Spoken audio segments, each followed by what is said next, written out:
తెలంగాణ యువతను నమ్ముతానంటే తెలంగాణ మీద ప్రేమ, తెలంగాణ మీద ఇష్టం, తెలంగాణ మీద మమకారం. పవన్ కళ్యాణ్ ముఖ్యమంత్రి అవుతాడు ఇక్కడ. ఆంధ్రాలోనే దిక్కు లేదు, పవన్ కళ్యాణ్ ఇక్కడే ముఖ్యమంత్రి అవుతాడు.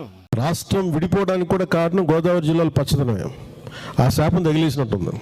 ఈరోజు 11 రోజులు, ఒక్క రోజు కాదు, 2 రోజులు కాదు, 3 రోజులు కాదు, 11 రోజులు నేను అన్నం మానేశాను.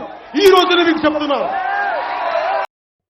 పవన్ కళ్యాణ్ గారు తెలంగాణ రాజకీయం అంటే తెలంగాణ ప్రజల దృష్టి దలిగి కోనసీమలో కొబ్బరి చెట్లు ఎండిపోయినాయని, తెలంగాణ ఏర్పడినందుకు 11 రోజులు నేను ఉపవాసం ఉన్నాను, అన్నపానీయాలు ముట్టలేదని చెప్పడం కానీ, ఇలాంటివి చేయడం వల్ల తెలంగాణ రాష్ట్రంలో మీరు ఏం సాధించలేరు.